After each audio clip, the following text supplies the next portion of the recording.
Welcome, studying pilots. Let's jump right into today's explainer, where we are bringing the flight deck directly to you.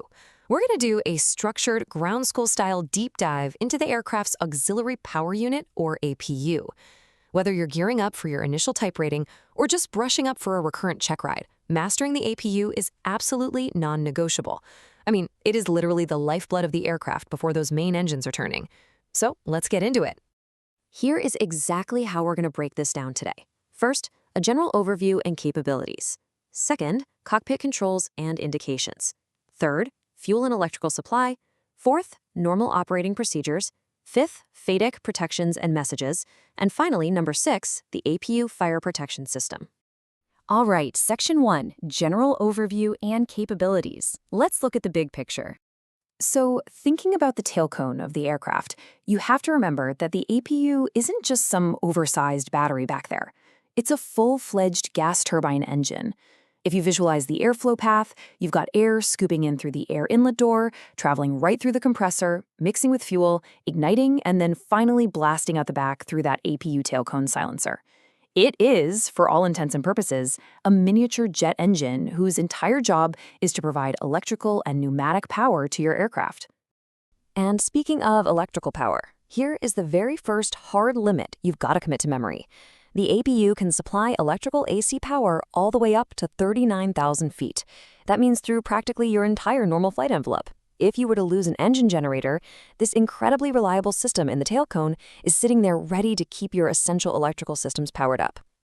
Now, the pneumatic capabilities, that's a slightly different story with different altitude constraints. The APU provides bleed air for engines starting up to 20,000 feet.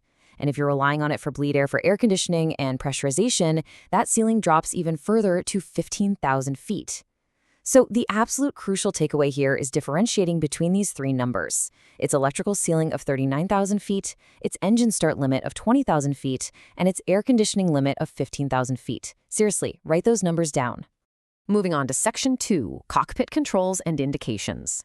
This is your interface as a pilot. Okay, looking up at the overhead panel, this is your tactile interface. There are 3 primary components here that you need to know intimately. Over on the left, you've got your rotary master selector knob. Right in the center, sitting very prominently with that hazard striping, is the guarded EMR stop button. And then over on the right, you have the fuel DC pump rotary switch. Every physical interaction you have with the APU starts right here on this panel. Let's zoom in on that master selector for a second, because understanding the physical switch logic is key. The on position is the normal resting spot when the APU is happily running. But to actually fire it up, you have to rotate it to start. And here's the thing, it's a momentary action. The switch is spring-loaded, so you twist it to start to kick off the automatic starting cycle, and the moment you let go, it physically springs right back to the on position. Once you command that start, your eyes should naturally drop from the overhead panel down to the EICAS screens. You're monitoring 2 primary parameters here: APU RPM percentage and EGT, or exhaust gas temperature. Pay close attention to the color coding. Green is good, you're in the normal operating range. If you see amber, you're creeping into a cautionary range. And if either of these values spikes into the red, well, an operating limit has been busted, and the system is going to automatically shut down the APU. All right, Section 3, fuel and electrical supply, the lifeblood of the system. To ace your oral exam, you absolutely have to understand where the APU gets its fuel. It primarily draws from the right wing tank, but how that fuel actually travels from the right wing all the way back to the tail cone relies on a specific operational hierarchy. If you're sitting in a completely dark airplane with nothing but battery power, the DC fuel pump steps up to provide the fuel for start. Once AC power comes online, maybe from a ground power unit or the APU generator itself, the AC fuel pump takes over. But here's the critical detail they love to ask about. Once engine 2 is running, a motive flow ejector pump in that right wing tank activates. And this ejector pump actually overrides both the DC and AC pumps to supply fuel to the APU. Section 4, normal operating procedures. Starting it up and shutting it down. Okay, so during a normal start sequence, when you click that master knob to on, the FADEC, which is the full authority digital electronic control, essentially the brains of the operation, powers up. It immediately opens the fuel shutoff valve and commands the air inlet door to open. Then you momentarily twist to start. But watch out for a very common check ride gotcha right here. After that air inlet door opens, in-flight air rushing in can actually windmill the turbine. If this windmilling pushes the APU speed above 15%, the FADEC will step in and actively prevent the APU from starting. It's a built-in safety logic, and you definitely need to be aware of it. Now, for a normal shutdown, you rotate that master knob from on to off. The FADEC instantly cuts the APU pneumatic bleed air, and you'll see an APU shutting down status message pop up on your EICAS. But the engine doesn't just instantly stop spinning. This initiates a mandatory 1-minute cooldown period. And this cooldown is absolutely crucial because it significantly extends the APU's service life. It's only after this full 60 seconds that electrical power is actually removed and the air inlet door finally closes. Section 5. FADEC Protections and Messages. Let's look at the system logic. Looking at the FADEC logic straight out of the manual, it's clear it provides robust automatic shutdown protection. But the rules completely change based on whether you have weight on the wheels. On the ground, the FADEC is highly protective. It'll automatically shut down the APU for almost any major issue: an overspeed and underspeed, critical faults, an APU fire, EGT overtemp, high oil temp, low oil pressure, or even a sensor fail. But think about the in-flight scenario. If you're up in the air, the APU will only auto shut down for 3 things: an overspeed, an underspeed, or a FADEC critical fault. The logic here makes total sense, right? When you're flying, keeping that APU running for critical electrical power is vastly more important than saving the APU hardware from something like a high oil temperature. Because of that specific in-flight logic, you really have to understand your EICAS messages.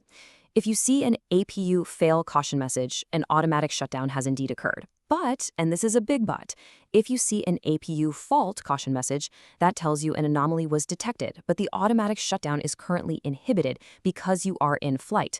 The airplane is essentially telling you, hey, we've got a maintenance issue back here, but I'm going to keep running to give you power while we're in the air. Section 6. The APU Fire Protection System. Abnormals and Emergencies. Now we're getting into the emergency scenarios you're going to drill endlessly in the simulator. What actually happens if the 2 detector loops in the tail cone sense a fire? Well, you're going to get an immediate multi-sensory assault right there on the flight deck. You'll hear the loud aural fire bell. You're going to see a red striped bar illuminate on the upper half of that guarded APU EMR stop button. The master warning lights are going to flash, and a bright red APU fire message will populate right on your EICAS screen. So, here is a high-stakes system logic question for you. You've got a fire indication, the bell is ringing. What happens if you, the pilot, freeze up, and you don't press that EMR stop button within 1 minute of the fire detection? Well, the answer lies right up here on the fire extinguisher panel. If a full minute goes by and you haven't hit the EMR stop button, the aircraft system logic steps in. This APU fire extinguisher button will illuminate entirely red, and when you press that illuminated red button, it instantly commands 3 distinct actions. It discharges the fire extinguisher bottle located back in the rear fuselage, it shuts down the APU through the FADEC, and it physically closes the APU fuel shutoff valve to literally starve the fire of fuel. Now there's one massive caveat to this entire fire logic, and it loops right back to those ground versus flight rules we talked about. On the ground, you don't have to wait a minute, and you certainly don't have to guess. If a fire condition is detected while the aircraft is sitting on the ground, the APU will automatically shut itself down after just 10 seconds. The system is designed to protect itself very rapidly when you are safely on the tarmac. And that wraps up our system review. Knowing those altitude limits, understanding the fuel hierarchy, grasping the FADEC's ground versus air logic, and having those fire procedures down cold gives you the confidence to manage the APU in literally any phase of flight. So, review your physical flows, close your eyes, and visualize that overhead panel. But before we go, I want to leave you with this. If you had an APU fire at 39,000 feet, combined with a dual generator failure, how exactly would you prioritize your next 3 actions? Keep studying, and take that question with you into your next simulator session.